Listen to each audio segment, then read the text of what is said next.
హత్యలు హత్యలు హత్యలు.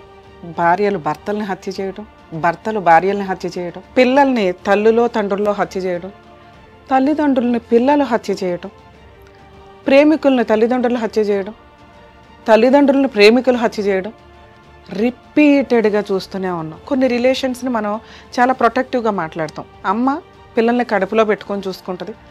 పిల్లలు అమ్మ నాన్న కోసం ఎంతన్నా త్యాగాలు చేసే పొజిషన్ నుంచి అమ్మల్ని చంపేసే స్టేజ్కి, నాన్నల్ని ఆస్తి కోసం చంపేసే స్టేజ్కి, ఎప్పుడు కట్నాల కోసం భార్యల్ని భర్తలో అత్తమామలో చంపేసిన స్టేజ్ నుంచి అక్రమ సంబంధాల కోసం భర్తల్ని చంపేసి డ్రమ్ముల్లో పెట్టే స్టేజ్కి మనం పెరుగుతూ పెరుగుతూ పెరుగుతూ వెళ్తున్నాం. రీసెంట్గా కర్ణాటకలో భార్యను చంపేసి పరుపు కింద పెట్టాడు. అంతకుముందు భార్యను చంపేసి ఫ్రిడ్జ్లో పెట్టారు. ఒక ఆవిడ భర్తను చంపేసి డ్రమ్ములో పెట్టింది. ఇంకొక ఆవిడ చాకులు తీసుకొచ్చి కోసి కోసి కోసి కోసి ఖైమా చేసింది. ఇలా భార్యాభర్తల మధ్య నడిచిపోతుంటే ఎందుకు ఇప్పుడు రెగ్యులర్గా చూసే హత్యల గురించి రమ్య గారు మాట్లాడేది ఏంటి? హత్యలు పెరిగిపోతూ ఎంత దూరం వెళ్తున్నాయంటే మన ఇంటి దాకా వచ్చేస్తే దారుణం అండి. వీటి కోసం కొంతన్నా ఆలోచించాలి. ఇట్లా హత్యా సమాజంలో బతకడానికి కాదు మనం ఉంది. ఫస్ట్ మాట్లాడితే భార్యాభర్తల విషయాలు.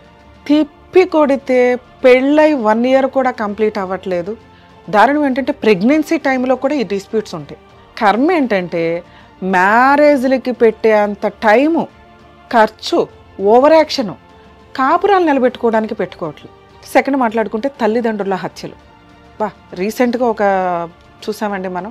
మేజరు బీటెక్ చదివిన పిల్లాడు అమ్మ డబ్బులు ఇవ్వలేదని సైకలాజికల్ ప్రాబ్లం వంక. మళ్ళీ సైకలాజికల్ ప్రాబ్లం లేనోడు ఎవరున్నాడు ఈ రోజున? ప్రతి ఒక్కరికి సైకలాజికల్ ప్రాబ్లమే. ఎందుకంటే ఈ పట్టుకొని తిరిగితే మనుషులు ఎక్కడ ఉంటారు?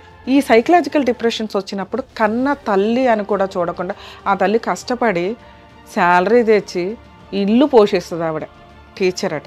భర్త అంతంత మాత్రమే. ఒక్క కొడుకొని గారంగా పెంచుకుంటూ సైకలాజికల్ ట్రీట్మెంట్లు ఇప్పించుకుంటూ అడిగినంత డబ్బు ఇస్తూ ఉన్నంతలో ఆవిడ కష్టాన్ని చెప్పినా కూడా ఒక్క స్టేజ్లో బ్రేక్ అయ్యి ఉత్తినే వెళ్ళి పేక కోసేశాడు. ఫట్. ఇంకొక విషయంలో తాగుడికి డబ్బులు ఇవ్వలేదని, ఆస్తి రాసి ఇవ్వలేదని ఆ అమ్మని బండరాయి పెట్టి టప్పి టప్పి టప్పి కొట్టి చంపేశాడు. ఇంకొక కేసులోనూ అంతే. ఆస్తి రాసి ఇవ్వలేదని తండ్రిని గోడలు తీసుకొచ్చి నరికేశారు.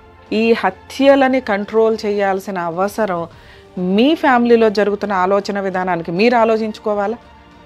2, లీగల్గా పనిష్మెంట్లు స్ట్రాంగ్గా పడతాయి, ఇమ్మీడియట్గా పడతాయి అనేది కొంత తెలియాలి. అలాగే తల్లిదండ్రులు ఈ టెక్నాలజీని పిల్లల క్రైమ్ ఆలోచన విధానాలు పెరగకుండా చూసుకోవడం మీ బాధ్యత.